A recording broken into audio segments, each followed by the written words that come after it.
to The Switch. The Switch is a podcast about ideas and experiences that change our minds. I'm Chase Harris, joined as always by my co-host, Alex Berner. In this episode, we speak with Anne Curzan. Anne is a U of M professor of English, linguistics, and education. She's also a co-host of the Michigan radio show That's What They Say. In this conversation, we talk about language. What is it? Where does it come from? How does it change? And what's it for? If you like what we do here on The Switch, the best way to support us is through Patreon. For as little as $1, you can become part of the community. Ask us questions, suggest topics, and directly communicate with us. You can also unlock bonus content like extra questions we ask our guests. If you want more of The Switch, both on topic and off, you can become a patron at www.patreon.com/switch_podcast.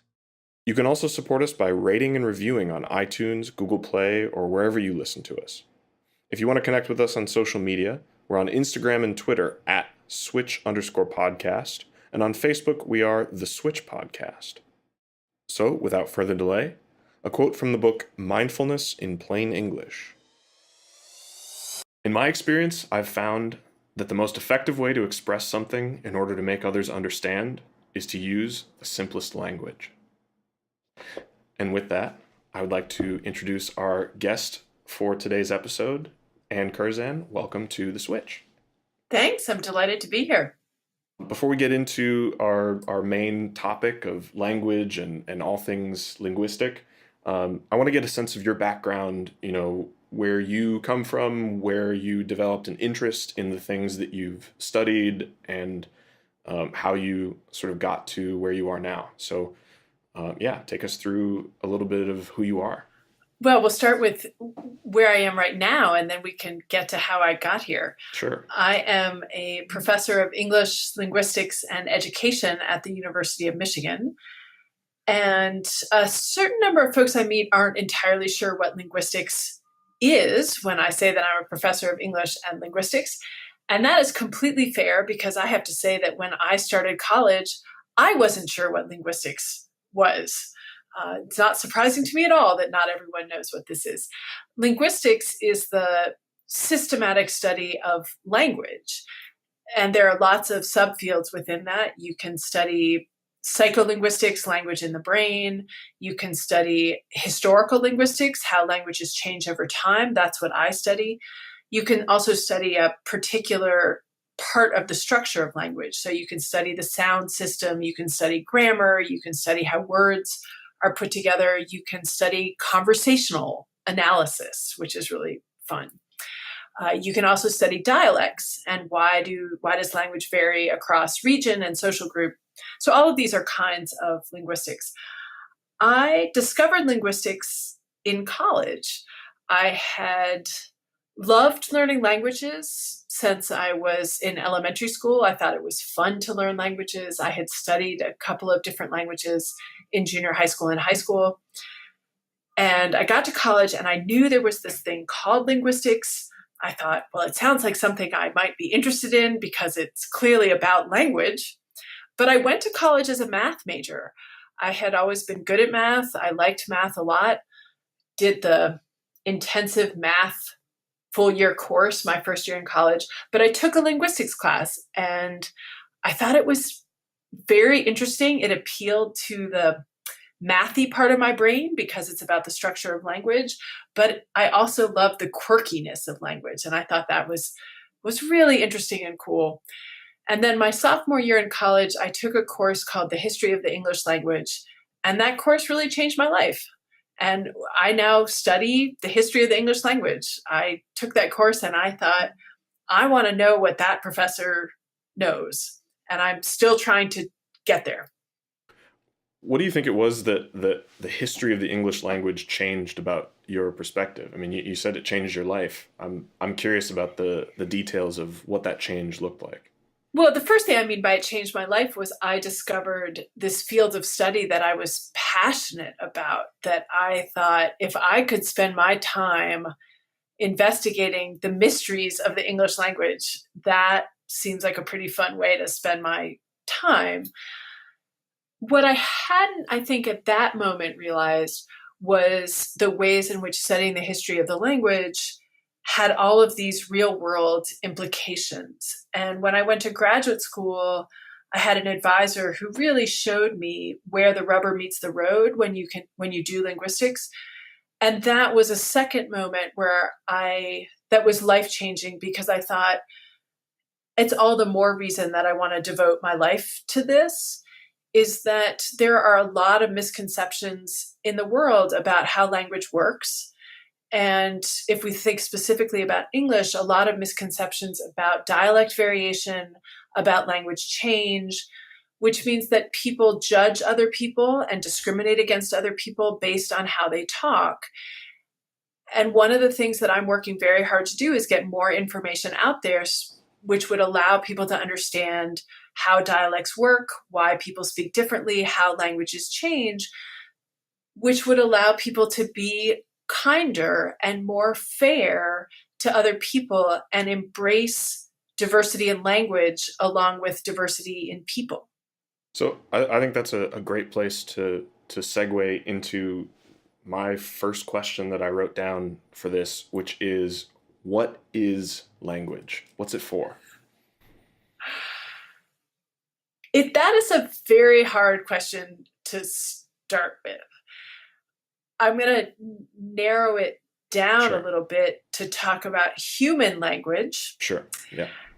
And because there's a whole set of questions that are very interesting about other animal communication systems and the extent to which they are language. And we're not going to get into those right now. Yeah. So human language, there are a few very specific features that characterize human language. One is that it's creativity. And by that, we mean that human languages have a finite set of parts. There's a finite set of sounds, and in fact, a finite set of words. Even though English has an enormous vocabulary, it is finite. At some point it ends. Yeah. But we as human beings can take that finite set of words and create an infinite number of utterances. And I once said that in a class, and a student said, well, certainly you don't mean infinite in the mathematical sense. And I said, what other sense could I possibly mean it in? I do mean infinite in the mathematical sense, as in I can create an infinite number of sentences. I am saying a sentence right now that I have never said in this particular way before, with the words in exactly this order.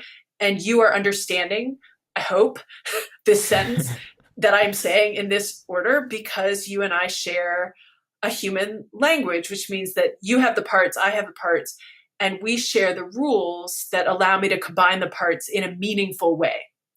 And that's the other. So we can create an infinite number of utterances using these rules that are meaningful to another person. And that all human languages can communicate what speakers need them to communicate. Now, there are times where speakers will encounter new things, new ideas, and the language has to stretch to accommodate those things. And it can accommodate in different ways, one of which is borrowing from other languages. If we borrow a thing from another culture, we may borrow the word with that thing. But speakers accommodate and use human language to accommodate, to be able to get the communicative work done that they need to get done. Which doesn't mean that we don't run into times where we say, I can't quite capture what I mean, because we feel like our thought is somehow more abstract or complicated than we could get across. But for the most part, language allows us to communicate our thoughts and emotions to other people. Yeah, I think one of the features of language that we've noticed doing this podcast and in some of our other encounters is this idea of external cognition, where it's not just like I have an idea in my head and I want you to understand my idea. There's some element of being able to think differently when you externalize it, whether it's through writing or speaking, but the use of language actually changes the character of thought. And whether it's, you writing in a journal or speaking to a group of people or, whatever the context, somehow externalizing your cognitive abilities actually completely changes the nature of thought. And that's just been an interesting topic that I think is on my mind. Do you have any thoughts on external cognition in that sense? Well, I have a couple of thoughts. I mean, one is I think actually writing things down and speaking them can work differently. Yeah. Mm-hmm. As an English professor, one of the things I do is teach writing. I love teaching writing. And I say to students that we don't just write down what we think, we write to figure out what we think. Yeah. And I actually just had this happen yesterday in a blog post that I was writing, that in our head, something can make sense, a logical connection, we can jump over it, or we just at some point kind of short circuit and don't take a thought to its end. And when you're trying to write something out and make an argument, you actually can't take those shortcuts. You have to figure out, okay, where does this lead? Because I have to write the next sentence. Yeah. And I can't just stop right here. There is a way that writing allows us to figure out what we think. Speaking can certainly do that too, in really important ways. The bigger question that you're in some ways raising of this relationship between language and thought is one of the most complicated philosophical questions related to language. Yeah. Is to what extent, what is that relationship between language and thought? Lots of philosophers and linguists continue to work on that. One of the ways that I sometimes talk about it is the difference between habitual thought and reflective thought. That one of the things language can do is habituate us into particular ways of thinking about things, because our language has a particular structure.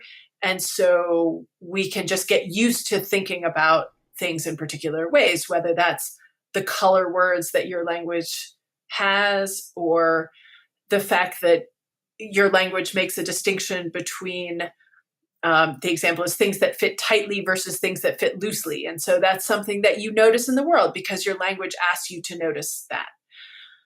But as an English speaker, I'm not asked to notice things that fit tightly and things that fit loosely.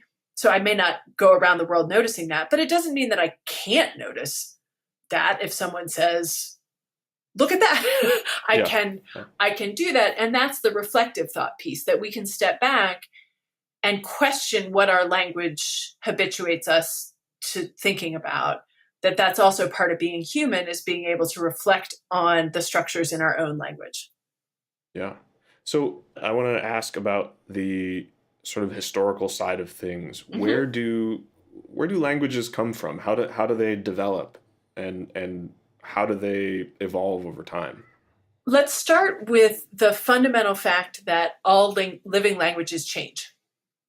And I think that it sounds so obvious, but there's a way in which I think people want it not to be true. Yeah. They want that. And what I love about this as a historian of the English language is that people are completely comfortable if the language changed lots up until this moment.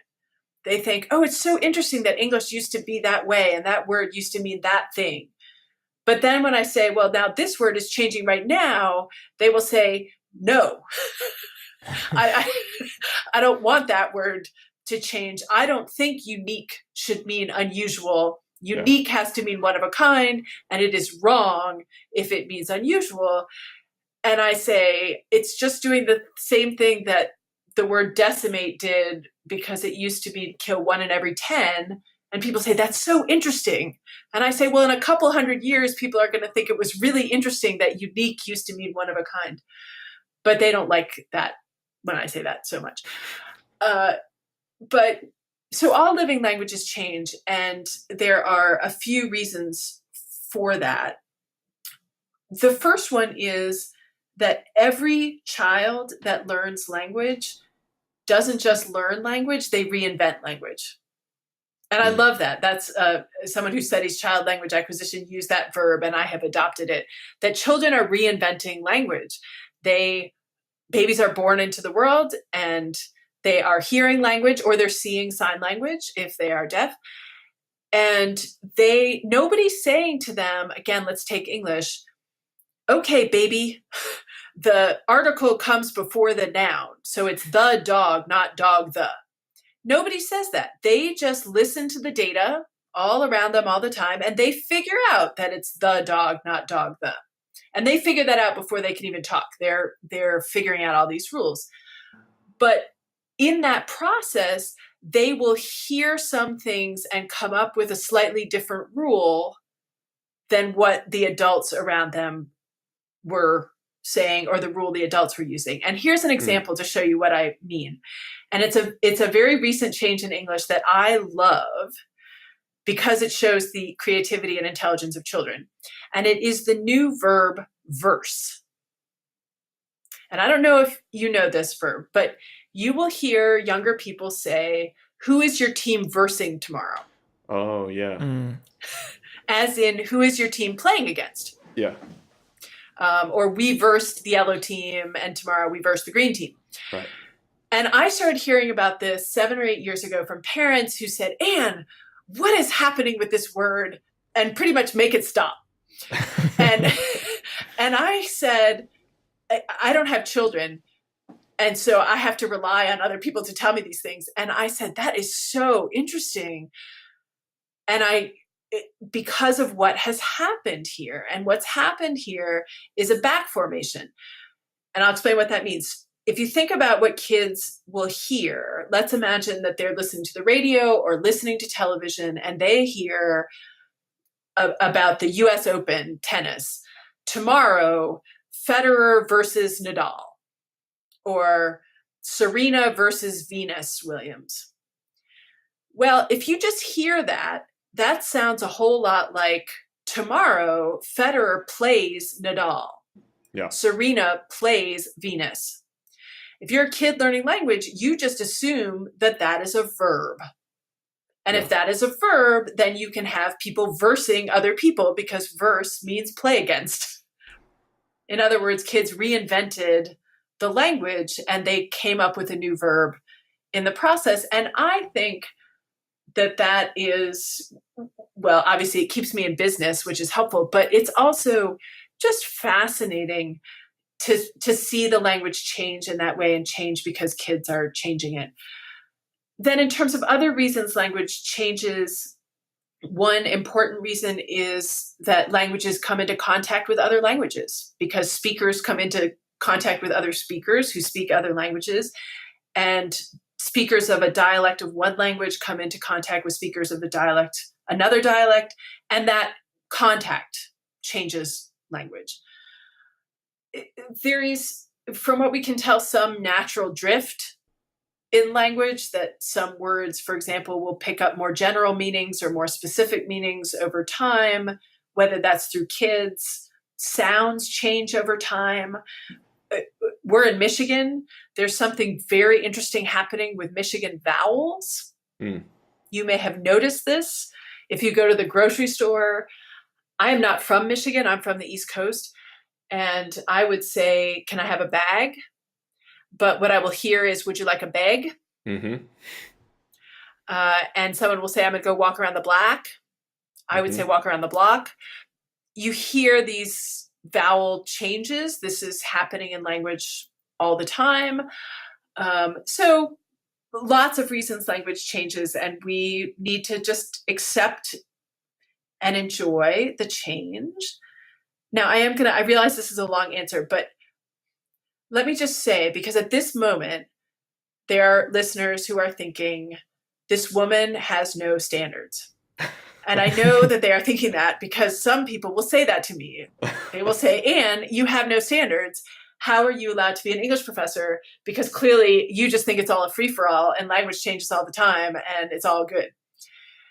So let me just clarify my position on that, because I'm a linguist who studies language change, and I am also an English professor who students write formal essays for my courses, and they know that there are expectations that they will follow the formal conventions of formal edited writing. I actually do not think these are contradictory. It's just that with students, I talk very explicitly about formal edited conventions are one kind of language, and they perform a particular function, which is that they create consistency in writing. Having a standard dialect allows you to communicate across dialect difference in ways that are helpful, but that is not the correct way to use language. It's not the only good way to use language. It is one way to use language that is valued in particular contexts and useful to know, but you don't want to use that language when you're texting because it is not good texting language. I'm a very bad texter. Yes. But it's not. So really talking a lot with students about the speaker and writer who has the most tools at their disposal is the savviest speaker and writer. And that one of the things we're doing in school is making sure that part of the repertoire is this formal edited variety of the written language. But that's just one part of the repertoire. And that you can enjoy all the change and creativity that's happening elsewhere in the language. That makes sense to me. Like, especially, I feel like even farther down the spectrum is like legal language. You know, that's just as important to keep consistent and serves its function. But it's okay if most people don't use that, or, you know. I think I love that example because someone said to me the other day, good writing should always be simple and completely clear. And I said, well, let's be careful, because if you think about something like legal writing, you certainly want it to be clear, but often it's not going to be simple because good legal writing needs to address all the nuances, and it is sometimes going to require more complicated clause structures in order for that to happen. And that's good legal writing. And so I love making that distinction between what is the most persuasive or effective kind of speech or writing in different contexts. And that's how we should be having this conversation, instead of there's the correct way to use English and then there are all these bad broken ways to use English, which is just linguistically not true. Yeah, I think that also speaks to the quote that I mentioned in the beginning.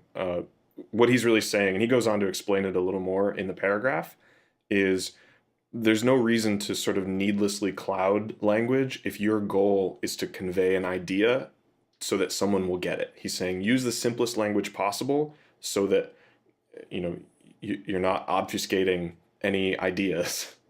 But I did want to offer some pushback on the idea of almost complete hands-off, allowing just sort of everyday language to develop. And this actually comes from a book by Charles Murray called The Curmudgeon's Guide to Getting Ahead. And so he's got a very specific context, but he brings up an example of a word like disinterested, which has a unique meaning in English. Like, a lot of people will mistakenly use it to mean uninterested, but it very specifically means, without bias or personal investment in something. So, for instance, you want a judge to be disinterested. You don't want them to be uninterested. Do you think there's a place for, having almost a more conservative outlook on certain words in order to preserve words that we may not have alternatives to express that particular thought? So first I want to say I'm so glad you're pushing back, because I think that these ideas are ones that we should be wrestling with, and that some of what I'm saying as a linguist runs straight into common sense ideas about how language should work, and ideas that I learned in much of my education until I took linguistics courses around, you got to make sure you know the distinction between disinterested and uninterested, because that matters. Right. The distinction between the meaning of disinterested and the meaning of uninterested does matter. We do want judges to be disinterested in the sense of impartial. Yeah. But it is okay if the word disinterested comes to mean something else, because as speakers, we are able to find another way to say the thing that we're trying to say. We can just as easily say we want judges to be impartial. Because, and in many ways, one could say that is better because it doesn't allow confusion. It doesn't encourage confusion for speakers who might, even if they know the difference, get a little confused at the moment about disinterested versus uninterested. We can absolutely imagine why, because dis and un mean very much the same, very close to the same thing. Yeah. Easy to see how speakers get those confused, which means I could offer the counter argument, which is we actually would do better to use impartial because it is clearer than insisting that everybody get their quote unquote facts straight and distinguish disinterested from uninterested and say instead, okay, people are finding those confusing. Let's come up with a better solution. And there is in fact a solution available in the language already. Yeah. How's that? Yeah. Great. Do you think there's certain words that have maybe taken a long time to develop or are concepts kind of that we could potentially lose? I'm almost thinking like a parallel to like Greek architecture, Roman architecture. They forgot how to do that basically for a long time. So if we lost a word or a concept around a word, I'm not saying we like lose something, but is it possible it could take us a while to evolve that concept or idea again? Does that make sense? It does make sense. I think in some ways we're circling back to this question of habitual thought versus reflective thought. And if the language, if a word dies out for a particular concept and it's not something that we're talking about every day, it doesn't mean that we can't think about that thing, but our language may not be habituating us to think about that thing. And there are always these wonderful contests about the words in one language that another language doesn't have, and that you think, oh, wouldn't it be great if we had a word for that, because then we would think about that thing. One of the examples that comes to mind is people will say, wouldn't it be nice if we had a word in English for the happiness that you feel when other people are happy? Right? Because that would be a nice emotion to have a word for and to be aware of I'm feeling happy because someone else is happy. And obviously I can say that. Right. I just did. I just explained that emotion. But we don't have a word that captures, I don't think, unless one of you can come up with a word that does exactly that thing. We do have a word for the pleasure people takes when misfortune happens to other people. And someone said, well, wouldn't it be nice if we had the word for the pleasure when fortune happens to other people? So, and I actually love those kinds of lexical gaps. I often do a contest with students about what is something in the English language that there should be a word for, the sniglets of the world. And one of my favorites is muskwort. And muskwort is when you have a mustard bottle and you don't shake it and you turn it over, and the water that comes out at the beginning before you get to the mustard is the muskwort. I like that. Yeah, I'm going to start using that. And it's useful too, because if you know, that'll help you to remember to shake it up. To shake it up, because you don't want the muskwort. Yeah. Yeah. Interesting. Yeah, so it almost seems like there are two angles to this. So there's the words and the ideas, and we've sort of seen how you can have a consistent idea that the word to express it changes, like disinterested, uninterested, or you can have the same word and have the underlying idea that it conveys change. Mm-hmm. And then you can make new words, borrow new words, and it is that relationship between the word and the meaning. One of the really important parts of human language, again, this circles back to your very first question of the interview, the relationship between the word and the meaning is arbitrary. Except for a few words like meow and oink and things like that. We have some onomatopoetic words. But other than that, that relationship is conventional. And it's only that all of us agree that the word skunk refers to that animal that is black and white and makes a terrible smell. If we suddenly decided that skunk referred to table. Well, if you could make the whole English-speaking world decide that skunk referred to table, then it would. Yeah. And because that relationship is just based on convention, it can change. As conventions change, the meaning can change.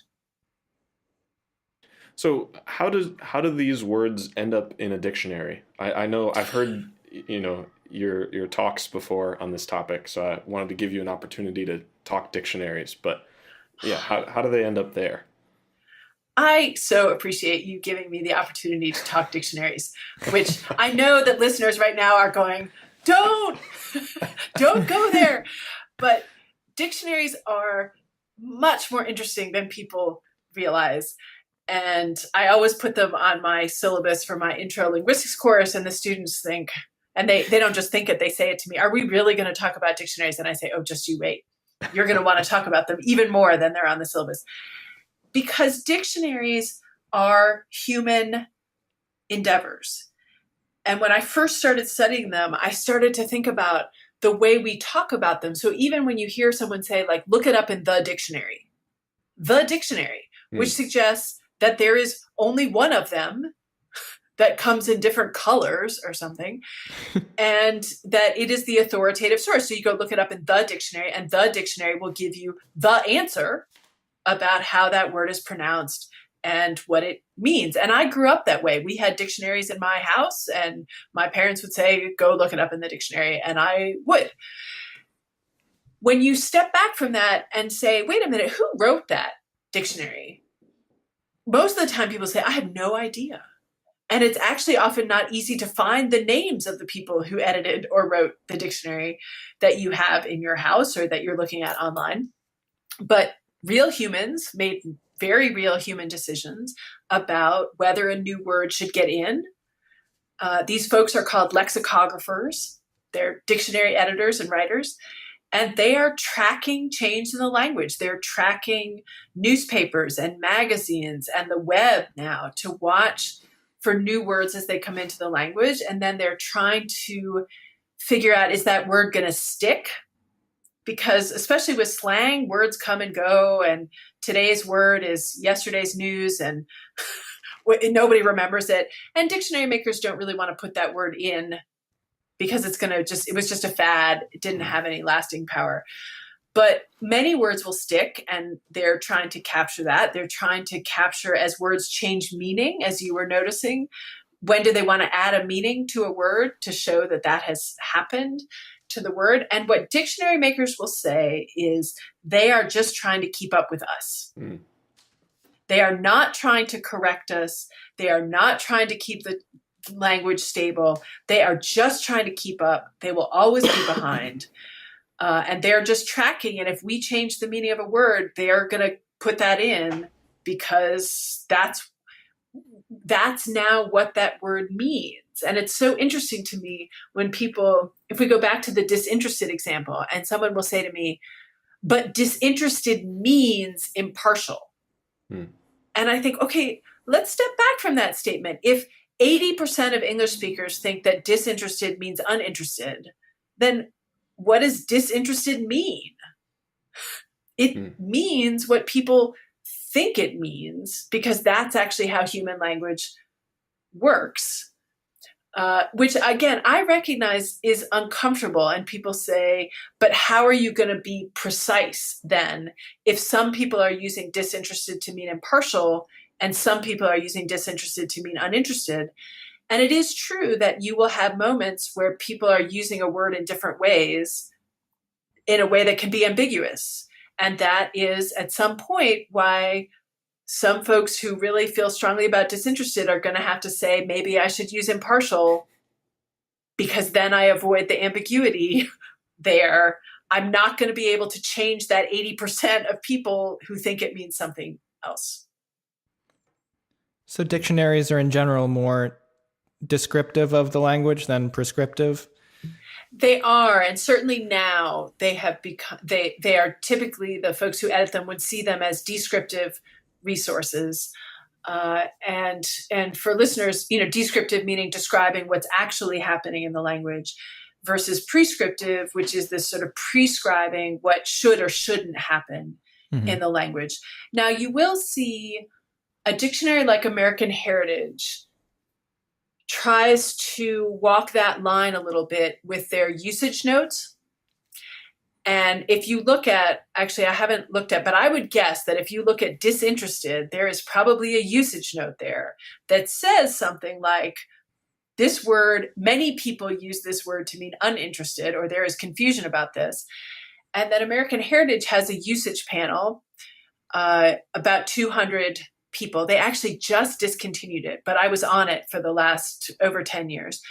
And we would get a survey that would ask us about particular words like unique or disinterested and say, is the following sentence acceptable or not?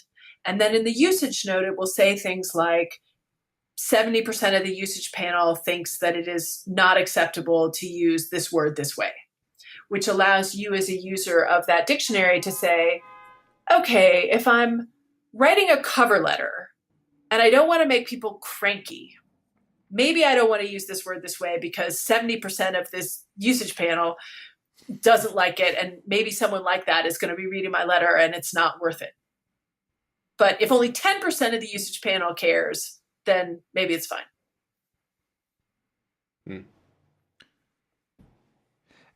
Just a question that came up for me. Do you think the change in language has sped up or slowed down with the use of the internet? Because I could imagine that it's sped up because people are communicating, all around the world. But I also could imagine there's more people communicating. So would that keep changes more limited because you'd have to convince more people to change their idea around a word? Do you know if there's any data on that or? It's such a good question. And I think we don't know the answer yet. The internet is still new enough that we can't quite figure out exactly what the implications are going to be for language change. You're pinpointing exactly the right kinds of things that we're trying to think about. Clearly, one thing the internet is doing is it's allowing language to spread around the world in ways that we've never seen before. So again, if we just take English, because that's the language we're speaking in at the moment, English is spreading around the world in a way that has never been possible before. And I once said that in a talk a few years ago, and this person looked at me like I was crazy and raised his hand in the Q&A and said, what about Latin? And I said, well, I mean, Latin was kind of a world language if the world was Europe. Right. At a particular moment in time. But now with technology, languages can spread with a speed and reach that we've never seen. What's important about that is it's, of course, not just English. It means that lots of languages, including small languages, can also spread around the world in a way that they've never been able to do before. I'm floored by the fact that a word can go viral in minutes. Yeah. Minutes. Yeah. That if a hip hop song takes off or a meme that has a word in it, that word could be zipping around the world in minutes. And as linguists, we've never seen anything like that. Now, it could also die 3 days later. Yeah. That word could never be seen again 3 days later. So we're figuring that out. But one of the things it does mean is that languages are coming into contact on the internet and through the internet in a way that we know encourages change. Languages coming into rubbing up against each other causes change.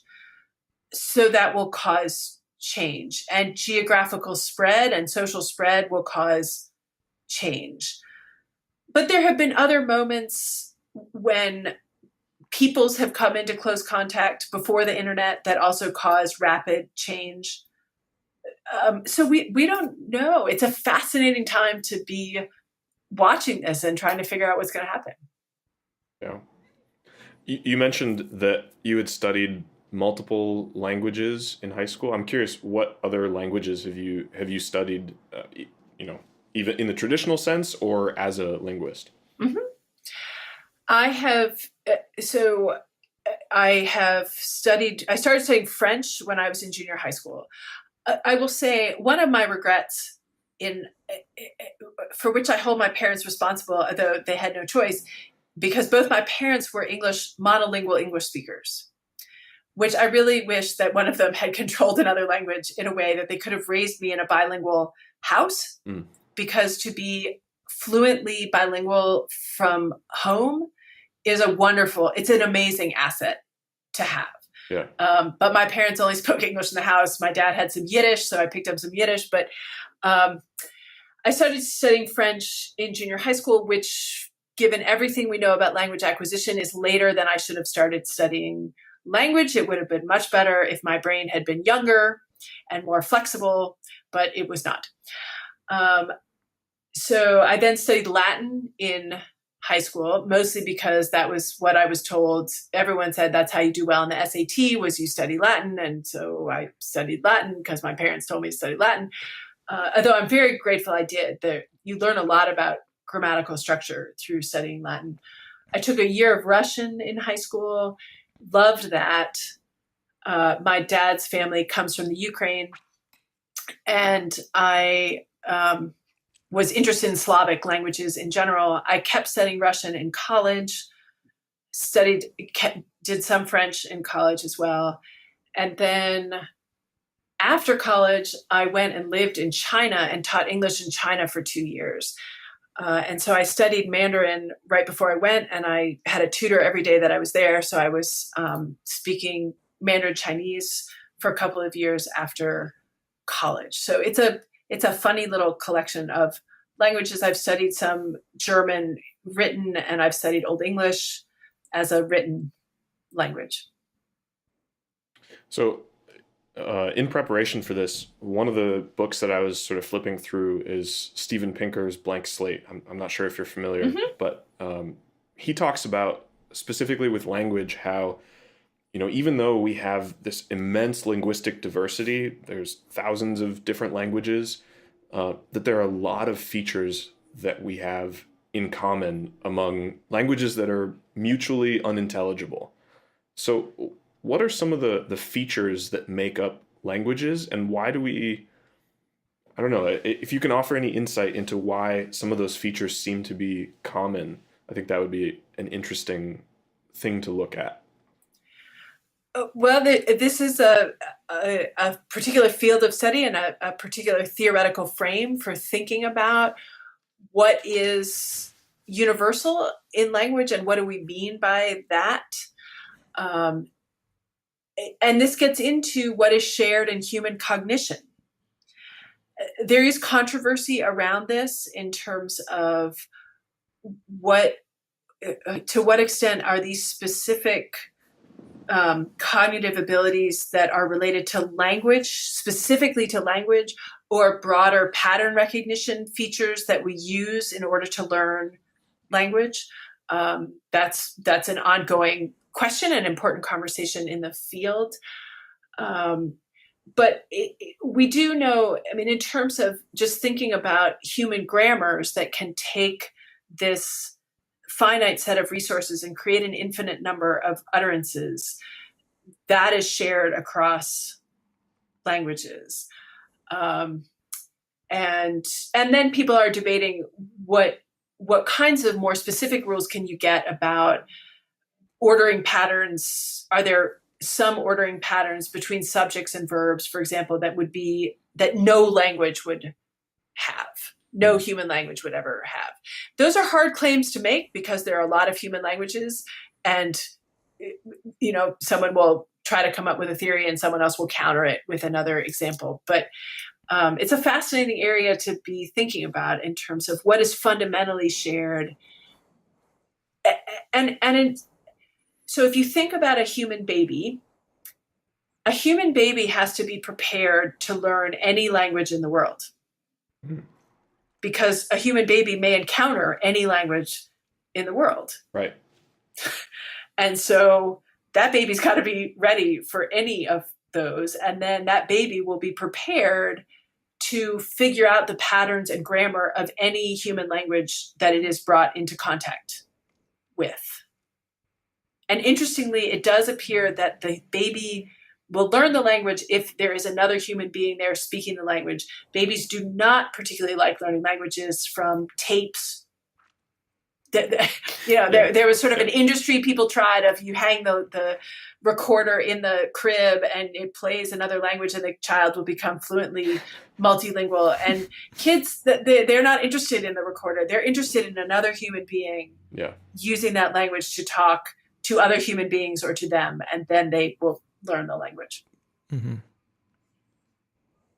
Yeah, and it seems almost like a chicken and egg type of thing as well, because as you said, a human baby does have to be prepared to learn any language, but all of our languages have all emerged from people who were at one point babies. So all the languages sort of have to be languages that babies can learn. Right. Have we ever done any experiments with sort of concocted languages that don't follow the typical patterns to see if anyone can become fluent in them? You've gone far outside my expertise in terms of studies with language acquisition. I mean, if there are patterns, if there's a grammar, kids will be able to learn it because kids can learn grammars, even if it's not a grammar of a language that we know that is spoken in the world. But if there's patterns, the kids will find the patterns. I think there's an interesting kind of link here to music, and I've heard that there's studies that show, I'd like to see where they are, but if you expose your kids and try to train them to have perfect pitch when they're a certain age, they can, like almost anybody can learn to have perfect pitch if they're taught like they would be a language kind of. So I wonder if that's just an interesting, like, is it like, I wonder if you could do the same thing with math, get a little, or. All I can say is clearly I did not get whatever training I needed to get perfect pitch. Yeah. Because nobody wants to hear me sing.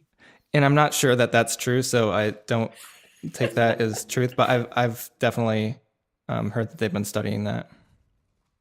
I think that there are a lot of sort of parallels in other fields with language. I mean, a direct and obvious example would be computer programming, and they're called computer programming languages because they have the same structure as languages. They're there to convey ideas, or more particularly instructions.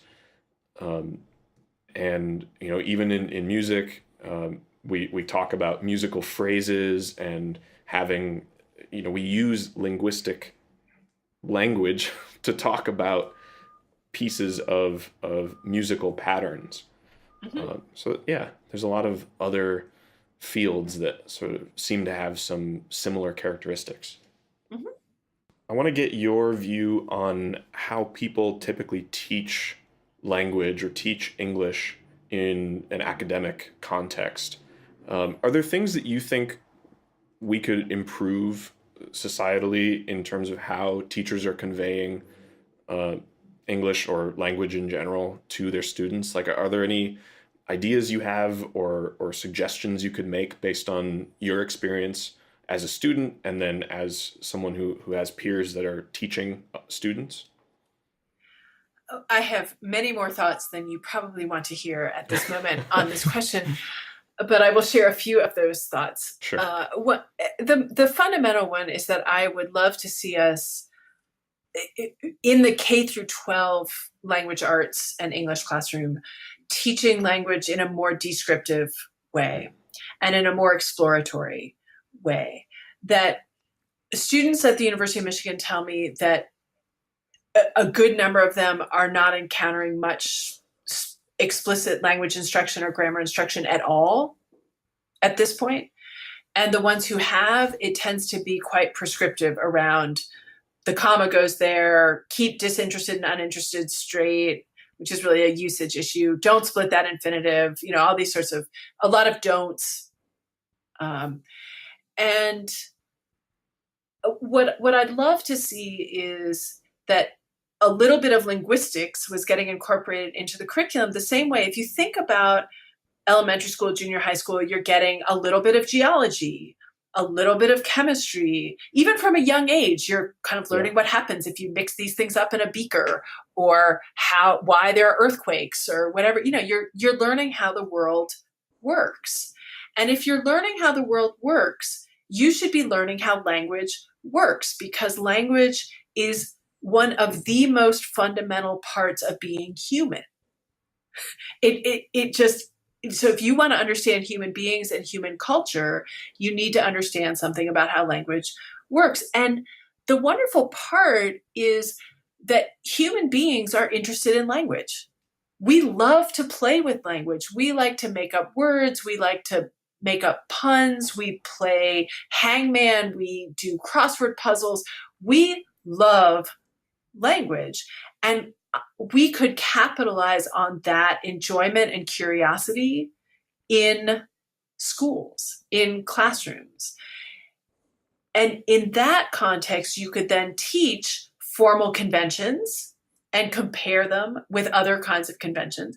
So it isn't to say that you can't teach formal writing, but you can teach it actually in a much more interesting way. And let me just give you an example of an exercise. What I ask students to do is to bring in 10 rules of texting etiquette. And I say 5 of them should be about punctuation, and 2 of them should be about emoticons or emojis, and 3 of them can be about like how long do you wait before you text someone back, those sorts of etiquette rules. And they each come in with these 10 rules, and as a class, we create an etiquette guide for texting. And they're very struck by how much is shared. They all agree on what a period means in texting. And a period is serious, potentially angry. Wow. So if you say yes, period, that is not a happy yes. That is an angry yes. And they are in complete agreement about that period. And they go through, all these nuanced things about, the difference between a ha-ha and a ha-ha-ha, about which, again, there is great agreement about the 2 ha's versus the 3 ha's. And we finish it, and I say, look at this intricate system. Look at all you know to be able to text well, that I don't know because I am too old and I am not a good texter. And therefore, I do not do this well because I have not taken the time to learn this set of conventions. For whatever reason, I'm not taking that time. The conventions of formal writing are just a different set of conventions that convey meaning in a different way, that, again, you want to master so that you can do that well, to acquire particular ends, to do that. Well, this is a much more engaging way to teach language because it affirms what students know. It means that as a teacher, I get to learn from them. And then it also doesn't put on a pedestal formal writing is the best way to use a semicolon or a comma. It is one way to use a semicolon and a comma. The comma is used in different ways if it's used at all. It's really not used in texting very much. And so that's what I mean of explaining as part of a history lesson why people in parts of the South speak one way and people in New York speak another way and people in Michigan speak another way. Well, if you're going to study how the United States was settled, you can talk about language. You can talk about all the languages that were spoken here before English got to the United States. And that helps to explain dialect variation. And it doesn't mean that those people speak English badly. It means they speak English one way because of the history of that area and the history of that social group. This is, what is African American English? What is Chicano English? These are conversations we should be having as part of understanding a diverse world. Yeah, that's awesome. Alex, do you have any questions before we move on? No, I think that was great. And what topics or what points do you think we have not covered that you feel like you would like to before we hit the off topic? I think I'd love to just say a little bit, just probably a coda on what I was just saying, which is to ask people to remember the power of language. And I mean that in many ways. So the power of language to do good in the world, that when we use language, that is an action. and that we can use language to be welcoming, to be friendly, to be caring. We can also use language to hurt. And the idea, I mean, there is this ridiculous expression in the language, sticks and stones can break my bones, but words can never hurt me, which is one of the more ridiculous things because, of course, words can hurt a lot. And I think all of us can remember when someone said something to us that was hurtful, or when we said something to someone else that was hurtful, and you can't get it back. You can apologize, but you can't. It's like the toothpaste out of the tube. You can't get it back into the tube once you said it and somebody heard it. And so to remember that power, and then to remember the power of criticizing someone else's language. So if you say to someone, say that the correct way, or when a teacher says to a student, that's bad English, when they're speaking the language of their home, it's not bad English. It may be a different dialect of English. It may not be a variety that is closer to the standard. But when you say to that kid, that's bad English, that is an incredibly silencing thing to say. And you're not just saying that kid, somehow there's something wrong with that kid's language. Language is part of who we are, and it's part of where we grew up, that it's hard not to hear that as there's something wrong with me, there's something wrong with my family, my community, because everyone in my community speaks this way. And it's not linguistically true. So to have, again, classrooms and spaces where the fact that people speak differently is actually something that we celebrate as part of our cultures and part of the diversity of who we are, and that we're very, very careful about how we can silence other people through criticizing their language. Yeah, great. I think that's a great way to close this topic. And with that, I'd like to move on to a segment we like to call the off topic. And I know we briefly mentioned this before we started recording, but a quick recap for the listeners. The off topic is really anything that you'd like to talk about. It could be a philosophical idea. It could be a charity you want to promote. It could be something someone said to you in line at the grocery store. Really anything, and we'll spend a couple minutes on it. So, Anne, what do you have for us? I think I think a lot about the importance of finding the things we are passionate about that are not work. And I right now I'm an associate dean at the university, and I feel like it's such an important message to be saying that you can be serious and passionate about your work and good at your job, and you should also be passionate about things that are not your job and take time for those things and be healthy. I was thinking about that this morning because I was in the pool.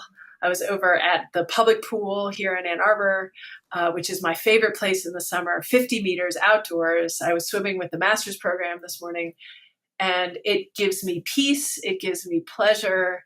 I think there are people who say, how do you have time for that? And I say, you make time for that. Yeah, I totally agree.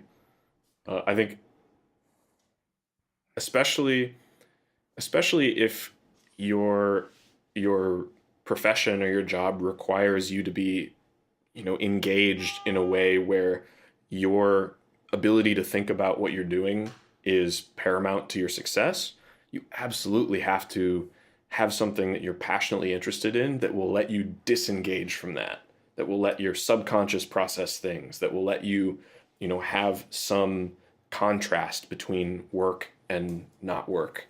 Yeah, I totally agree. Right. And then and if it's playful or it's meditative, I feel like people sometimes feel like they should be embarrassed if they like to read science fiction or they like to binge watch movies and I think this is nothing to be embarrassed about. We should have the things that give us joy and pleasure. And if they're silly, all the better. Like, we should do silly things when we're adults and just embrace that as part of our lives. Yeah, I think mine would be, I was trying to think about it when you mentioned it. I don't think I have any specific one thing, but almost the process of allowing myself to just kind of go down the road of wherever whatever I want to get into at that moment. Whereas with work, it might be focused. I have to be focused. So the opposite of that would be anywhere my interest leads me, I guess. So if it's swimming one month and the next it's reading a book and the next it's like shopping for guitars or what, Right. It sounds like you're letting yourself wander. Right. And that's, again, a wonderful thing that often doesn't get valued, that we're supposed to be directed all the time, and that wandering and play and peaceful meditation, these are all really important should be really important parts of our lives. Mm-hmm. What about you, Chase? What would you say yours would be? I think I definitely do a little bit of the wandering, but I think one of the things that's been consistent for me is I find a lot of joy in sort of functional improvement, whether it's exercise. Like I've been doing these things, these Go Ruck challenges. And I've heard about these. One of our first guests was a cadre, a retired Green Beret, who was one of the guys who runs these Go Ruck challenges. And for me, like, there's just so much joy in exercise in general, but having this thing that like directly translates to something useful, something functional, where I can be like, okay, if there was some scenario in which I needed to take a bunch of important stuff with me and walk a really long distance, I know I can do that. I know I can lift heavy stuff. I know I can carry a human being if I need to. And I know approximately how far I could run with a person on my back. And I know realistically that that's never going to be something I need to do. But to me, it's really enjoyable to know that about myself and to explore that. Yeah, I think I have some similar stuff, just things that are self-improving in some way I find to be interesting and valuable. And that's kind of what my wander journey often leads to, those types of, I guess I'd say, disciplines. But yeah, that's probably what keeps me on things, because I see the value in them. Mm-hmm. And I've been an athlete my whole life. I love sports. I love to watch sports. I've played sports my whole life. And I used to compete I was a competitive athlete much of my life and became a triathlete at one point. And now I find I like to do it just to swim, just to run. It's a time that I'm connecting. I'm often not thinking. I get into kind of meditative states, which I love. I'm outside. And I realized a few years ago that it is also one of the reasons that I love to cook, is that when I'm cooking, all I'm thinking about is cooking. I'm not thinking about work. I'm not thinking about anything. I'm just cooking. And it's a way that I can also feed other people. And it gives me real joy. Yeah. Mm-hmm. Awesome. Well, don't hang up, because we do have a bonus question for you. But to wrap up the main part of our interview, if people are interested in your work, your ideas, whatever you might be up to, where can they find out more about what's going on with you? People can find me in a couple of places. They can find me on Sunday mornings at 9:35 on Michigan Radio. In Ann Arbor, that's 91.7. And there are a couple other call numbers, which I can't do right off the top of my head, but on a program called That's What They Say, where the weekend host, Rebecca Kruth, and I talk for 4 minutes about something interesting that's going on in the language. So that's one place you can find me. I also blog every other week for the blog Lingua Franca on the Chronicle of Higher Education. So I just recently blogged about what is the verb form of the noun taser. There's an interesting question for you. Yeah. Interesting. I think it's taser. But there is another possibility. Oh, wait. It could be tase. It's exactly right. Interesting. All right. Awesome. Well, thank you very much, Anne. We really appreciate you taking the time to be here. And we will wrap up here and go to the bonus. Thanks for a fun interview. Thanks, Anne. Switch is produced by Mojo Filter Media, a company specializing in audio production for video games and interactive media. You can check out our website at www.mojofilter.media.